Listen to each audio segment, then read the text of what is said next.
Hey guys, what's going on? So if you found this video or you came across it, you probably like me bought a Tinyhawk 2 Freestyle, and probably like me and many others had issues with your VTX.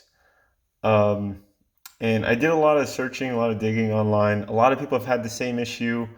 It seems like the best knowledge on the internet right now is to just buy a new VTX. Um, I think I found out why the problem is, A, how to solve the problem, B, what's causing the problem because it's probably not what you think, and C, a good solution for how to fix that problem and then prevent it in the future. So I'm gonna walk you guys through that today. So looking here at my Tinyhawk, you can see under here, um, I did a VTX antenna upgrade. So this is a pretty popular Tinyhawk 2 mod um, that's going around on the internet. So when I did the mod, initially I thought that my soldering was bad and I was getting, intermittent outtakes of my VTX. I was getting bad signal, right? Like I was getting complete blackouts like randomly. And I thought it was my soldering. Turns out it wasn't actually my soldering. It was when I was doing my soldering, I was pushing down on the VTX here. So the VTX is only supported by these two pillars here at the corners next to the USB port. And it's not actually supported on the opposite side anywhere. So it sort of is like a cantilever. And when I was pushing down on it, I think that messed up the connections between those pillars, um, between the VTX and the flight controller. So what I did to solve this, or I guess how I sourced out the problem, because there wasn't a lot of good um, knowledge online about what the problem exactly was. People were just having VTX issues, and mine was caused by pushing down and soldering on this board, but I think there's another reason that's causing a lot of people the same issue.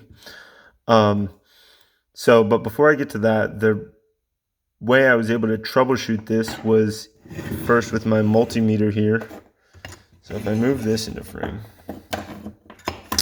and I turn this guy on, and then we plug in some batteries.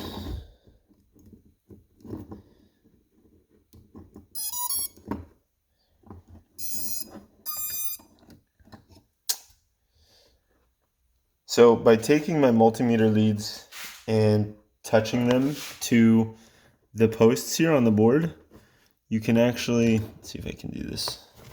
Hold on. You can actually get a readout on whether or not you're getting a good connection to your board. Oh, looks like I had to overload. I gotta bump that up. So this is a 5-volt connection. So touch that together and boom, 5 volts. So initially when I was touching these together, I was getting 0 voltage. And when I was turning on my Tinyhawk, the VTX lights weren't lighting up, right? And they'd only light up if I sort of push down on the board and force that connection back together. So I'll demonstrate the lights lighting up on the VTX again. You can see there that blue and then green and then single red, and then back to blue and green. So initially I wasn't getting that. I would have to turn on my Tinyhawk, and then I was through playing with the board here, I was noticing that that was really the source of my bad connection to my VTX. And I'm hoping this is the problem that a lot of other people are having. And the reason I think that other people are having it is because when you normally strap your batteries to your Tinyhawk, right? I'm not going to put the screws back in just yet, but so when you have your Tinyhawk just like this, right? You run your battery strap underneath and through here. And when you do that, you're actually like pushing down on the VTX. I'm not going to do it right here, but you see that Velcro there, like, is going right over top of the VTX. And if you're like me, you really like your battery strap to be like super tight. Like you don't want your batteries like falling off or anything as you're flying. So you like really crank it down, and as you like um, drag that Velcro back and forth across your VTX, it's creating it's pushing up and down on your VTX, causing that connection to be loose. So after I figured out that was the problem, all I did was I took my soldering iron and I didn't even really solder these connections. All I did was take my fine tip solder, or the finer tip of my soldering iron, with it hot. I just took it, and I'm going to demonstrate with my my tweezers here, if I can find them.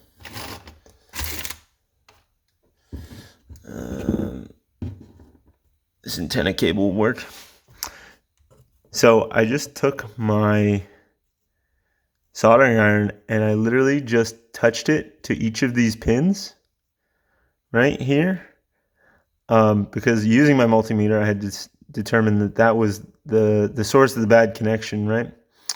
And just by touching it to those pins there, it melted the solder and reaffirmed the connections. So I think just the flex of pushing down on the VTX, it probably lifted the solder off of the pad, and just by touching it back, it reaffirmed that connection. So really all along, that was my only issue. And now, so to prevent it in the future, I have here a 4-inch zip tie, right? And I'm going to show you guys how to secure your battery strap in a way that it's not going to interfere with your VTX. And then, so once you correct this issue, you hopefully should not have any more VTX connection issues. So what I'm going to do is I'm going to take this little baby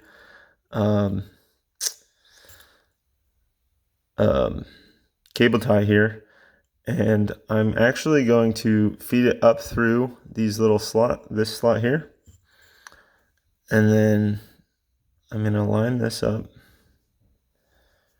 right here and stick this back down through. And then before I zip tie it shut, I'm going to stick my Velcro through there. Okay. See that? So I just looped my Velcro through that zip tie there. Right? And now we're just going to tighten this back up. So you don't have to make it super tight, because you want a little leverage so that this isn't pinned down and you still have the freedom to move it back and forth, but I'm going to make it a little tighter. There we go. And there's actually enough space here for a smaller zip tie. I guess in this case, the smaller the better for the zip tie. It doesn't really need to be a super strong zip tie. It just needs to be small enough so that the head here doesn't mess with your VTX or your camera cable. I'm gonna snip this guy off, just being careful that I don't snip my camera cable. All right, and just like that. So now I got this guy up here. I take it, put it back together.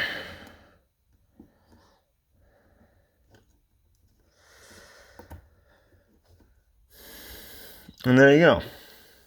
Nice and free. VTX has room in there. It's not going to be disturbed by your battery cable. Yeah, and all you have to do is make sure that your camera cable can avoid the zip tie under there, and you're all good. You're ready to fly. back at it again, and you don't even have to buy a new VTX. All right. Thanks for watching, guys. Hit that like button, and I'll see you later.